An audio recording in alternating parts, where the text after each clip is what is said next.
Spider-Man's going to be one of those parts of Lego Marvel that can be a blessing and a curse. You're going to get some cool figures sometimes, and for the most part, for Spider-Man especially, you'll get some decent minifigures, but that is not always going to be the case, where sometimes it'll be partially great. You know, all of these MCU Spider-Mans especially, they all have the printed dual molded legs, but only the Homecoming suit's the one that has the printed arms here. That's going to be the case also for a lot of different villains or even some side characters. Sometimes it's as simple as just throwing on official Lego parts, whether it's parts of a collectible minifigure or again just a random pair of legs to improve your minifigures, new hairpiece. Sometimes it's going to be custom parts though, and that's what this video is going to be about, where I'm going to showcase a couple cool ways you can improve some of your Spider-Man minifigures with custom parts. So let's go ahead and check them out. To start with, let's take a look at some of the cheaper options, which for this video will be Firestartoys. They have 3D molded accessories sometimes, but they a lot of time will do UV printed arms or legs to upgrade minifigures. We'll pop those onto the integrated, as well as the upgraded suit for Spider-Man, and of course the hood that I have there for the No Way Home Green Goblin. So let's take a look at these individually. I will commend Lego for their leg printing that they'll do for Spider-Man figures like this, even with the dual molded legs as well. This is an exceptional minifigure. Again though, it is just like the lack of arm printing. The one downside though to these custom parts is, you know, they're printed on other arms, so you're gonna have to take the arms off of the minifigure, which can be damaging over time. If you only do it once, probably not going to be an issue, but you just got to take the arms off, switch out for the other arms. So it's not like a hard process. One downside though is that sometimes the arms won't fit perfectly. Looks like that's not going to be the case here. There's still a decent amount of clutch that they're not going to be super loose, but that is an issue that could happen. Again, you know, this isn't going to be a huge risk if you do it just the one time, but if you're playing around a ton, you know, the plastic will loosen over time. This is a great first step for improving a minifigure like this. And, you know, it is UV printing, but for this specific case, not really going to notice it that much. There's going to be a little bit more texture on the arms if you really look at it. From a distance, though, it's not going to be super different, especially for a figure like this where there's no metallic printing. That's where we'll run into the issue, and we'll see that when we go to the next Spider-Man minifigure that I kind of showed off. But I think this looks very good. And now it'll match with the Homecoming Spider-Man suits. And I bought these arms like 2 years ago. I've been thinking about this video for a long time, so I won't have them for like the Tobey Maguire, Andrew Garfield Spider-Man figures. But Firestartoys has made them, and I think they even have printed legs, so you could upgrade those to match these even further. But again, I think this is great. And one more thing that you could do, and that would be to introduce printed hands. These are pad printed actually, but the hands are custom plastic. Lego hands just don't keep printing on them because they're a different type of plastic to make it a little more flexible. So these were bought from Eclipsegrafx. The only downside is I guess sometimes the pegs might be a little bit longer, so you might want to take scissors and cut the tips off like a little bit. That way it doesn't cause the arms to crack, but let's toss these on too. And I tossed on one so far, and it was a little tough. Getting the hands off is usually a little bit easier, but if you're having an issue, you can always put a bar piece in the hand. That way it's a little bit easier to grab onto it or even press it in, since you can fully exert the force on the hand without worrying about damaging it or breaking it. But yeah, these look really cool. And again, just adds a little bit more detail since this whole suit is already black and red. Fits in very well. They make these in flesh, yellow, like all sorts of different colors, blue for stormtroopers, I think. So other companies have them too. There's ways to get these. And again, I think this is a great showcase here with the UV printing. I don't think it stands out too much and just goes to make this Spider-Man suit even better, since I do think this is one of the better MCU suits, and I'm glad to have it in the collection. Let's go to the integrated suit as well, which I've already taken the liberty of tossing on the arms just to save some time. And again, it is UV printed, which means that they can't print metallic colors. So this is going to be more of a dark yellow to tannish sort of coloring, where from a distance, it's not going to be as noticeable, but if you're shining in the light, the gold is going to shine on the pad printing versus the UV printing, where it will not do that. But it is still an upgrade. And I think it's like $5 per arm set usually, maybe a little bit more than that. But if you wanted to fit in with your collection, which is the part of the conundrum of collecting these Spider-Man minifigures, is they're just inconsistent, this is a good option. Again, you could toss on the printed hands if you wanted to, but as I already brought up, I do also have a pad printed version of this that I want to show off, which will have the printed hand. So I didn't bother tossing on these arms since I'm not going to use them anymore at this point. Bought these years ago, picked up this other upgrade kit down the line, and I'm more excited for that one. So let's show that off too. UV options are going to be pretty good, but you know, like I said, the printing isn't going to be an exact match, especially when it comes to metallic stuff like Spider-Man. So you might want to try and track down something pad printed like these arms by Phoenix Customs, or even a pumpkin bomb, also by Phoenix Customs. Something really interesting about the integrated suit was that around the time when the merchandise was coming out for the movie, they had like weird arm gauntlet things. So that was present on some of the pre-ordered designs that came out thinking that would be in the movie. Even Marvel Legends had the armbands on. That's one of those interesting cases of inconsistencies in concept art, and I left on one of each for a comparison quick. This one also came with a head, but I feel like the official Lego one is better at this point. Since it has the extra shading in the lenses, I just think it looks nicer. But these arms, again, like I mentioned with the action figure, has the web shooter mechanical part that goes on the arm, but isn't necessarily supposed to actually be there. And back to the UV one. So you can see just with the pad printing, it seems to be a little more colorful, more full design since there's an extra bit of red as well, which this might also be slightly based on concept art. Like I said already with the gauntlet part, that part's inaccurate. Has the printed hands already with the fingertips. So this could really be a personal choice thing. Obviously this one's more expensive, so this is the more affordable route, but you can see that there's all that extra black where there is no printing versus this one's a little bit more full. Gets to the sort of corner of the torso. So that can be one of the tough things when you're making these types of decisions, which ones do you go with? The cheaper option, the UV one, which it's going to be slightly different printing, not metallic, or a more expensive pad one, which might be harder to track down. Let's toss on the other arm too. And again, just to show it off, took off the arm part there just to show what it looks like without it. They do come off. I'm probably just going to leave them on since they look cool and I don't want to lose them, because if I take them off, they're going to be floating around and they'll disappear at some point. But it's nice to see that they aren't like glued on. I'll toss it on just so you can see the full package here for this Phoenix Customs upgrade kit. I think this is fun. There's even like the little blue and the gold there, which is nice. I think you can actually kind of twist this around the whole arm and it'll just keep moving. So that's honestly a really cool feature. I know a lot of these arm pieces that are custom molded by custom companies will be locked on the arm in a certain position, having a full 360 range of the minifigure, like in this case here. It's going to be really effective for posing if you wanted to keep it on, even though it is an inaccuracy to the movie version. But what are you going to do? And seeing these side by side, you know, the spider logo is fine. I still think this one from Far From Home might be my favorite MCU Spider-Man suit, other than the Final Swing one, which is also pretty cool. But the black is just really smooth. It reminds me a lot of Amazing Fantasy, his first appearance. This one's cool too, again, but it's a little busy, a little, you know, extra with the detailing. But let's check out some of those Green Goblin parts too. Let's take a look at the Firestar upgrades first, where they have printed tiles with the pumpkin bomb design on them.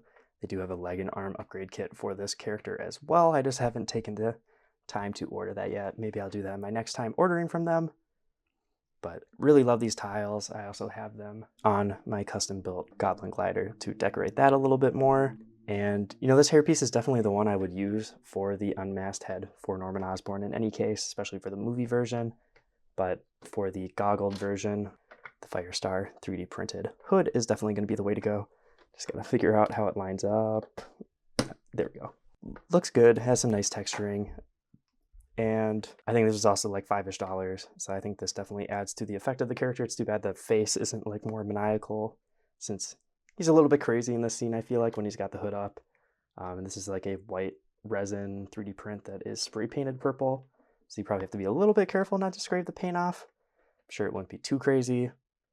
And I do also have a pad printed version of the pumpkin bomb, which is also by Phoenix Customs, and is going to be, again, more expensive, but custom molded, so it actually has shape to it, and it's very intricately printed. They use this for their Green Goblin minifigure that they made, so fits great. The cheaper UV printed version again, and this one. So I think, again, going to be a little bit harder to track down at this point. I think I bought this from Rex before he was a huge scammer, if I remember right. Otherwise, I got it secondhand from somebody, but I think that this was like $15, so a little bit more expensive. You get a cheaper custom minifigure for almost that much. I think these definitely do the job, and they're easier to put on a build since they're flat, but I think this looks pretty good.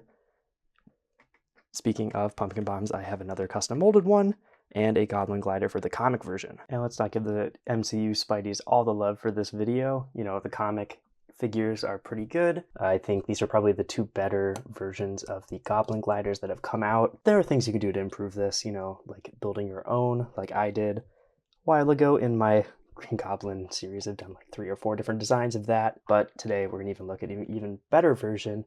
It's gonna be custom molded and printed by Earthly Bricks. So very excited to check this out. Looking at the glider first, I'm gonna actually have some mixed opinions on this, unfortunately, just because it isn't super compatible with a minifigure. I mean, looking at it, obviously it's a great looking piece, very accurate to the comics. I love the shaping. The sheen of the silver is also really nice.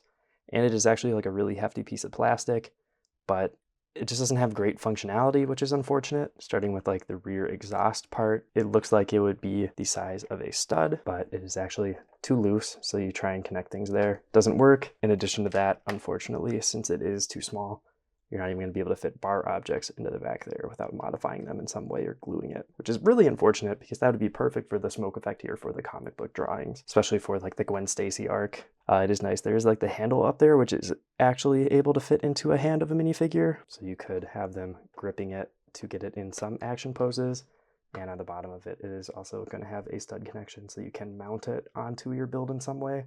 So if you pose it in the right way, you are going to be able to get the Goblin in some sort of cool pose. Probably not at the same time that you have the feet hooked in, obviously, because of minifigure leg anatomy. But I still think this could look cool.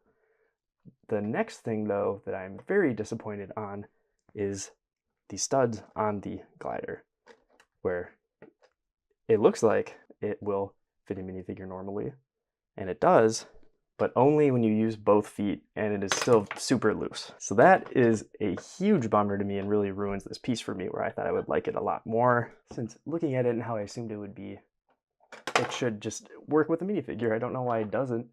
Usually when there's a silver coating on it, it makes it even thicker, so it'd be like a tighter fit, but absolutely no fit with one foot. So that's gonna ruin posability for sure with this, unless you figure out like sticky tack or something to use with it. And like I already said, if you use both feet, it does hook in there, but it's gonna pop out super easily. So that basically makes this useless. Again, unless you use the hand clip, which can look really good, like I just showed off. So I guess we're very lucky that they did include the bottom where you can hook on. Again, it sucks. This is a really cool molded part. Everything about this looks great.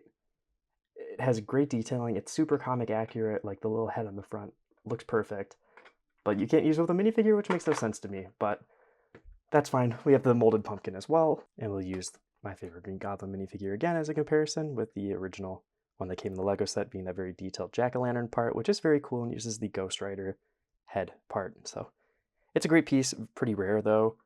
These are also pretty cool. You can see it has like a shorter bar connection there just to fit in the hand. It isn't like an anti-stud like the Phoenix Customs one. A little bit of green printing on the inside of the jack-o'-lantern cutout parts.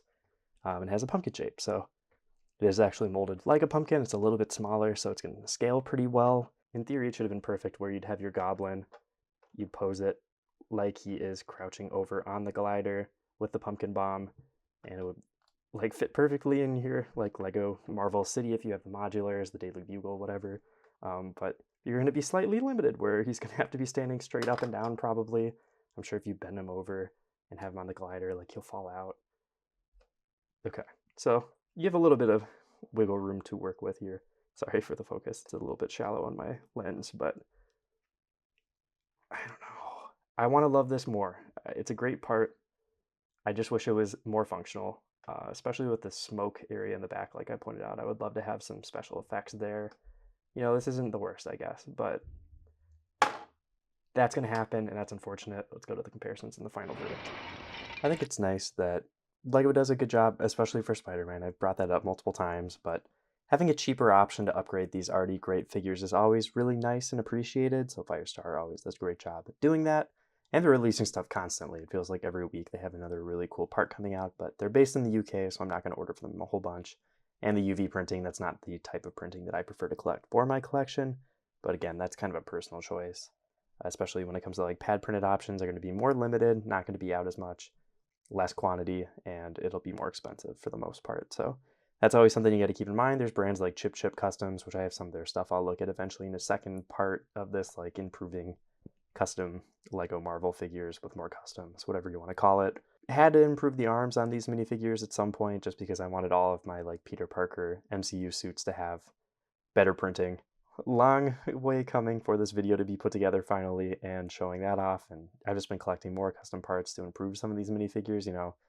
Some of them are hits, like the hood. I think that is just a perfect part. Works great. Same with the pumpkin bomb. I love the texture on that, but some things are a little disappointing, like this Goblin glider that I've been really looking forward to.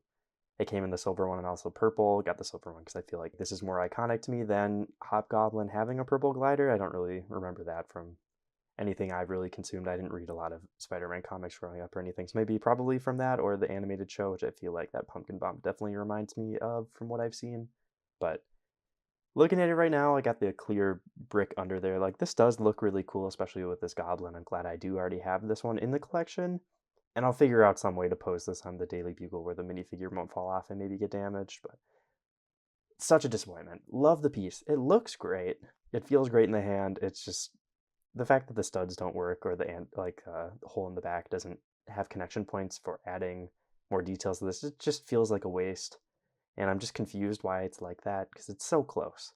But it looks good. I guess that's what counts. And even with some of those other figures that LEGO does that aren't perfect, at least there's ways that you can improve them in your own collection with stuff that LEGO has put out. I feel like the Black Cat here with those collectible minifigure parts is definitely one of the best examples of that. You know, you could probably get a different hairpiece for her, but I do feel like the basic female hairpiece for her is pretty great.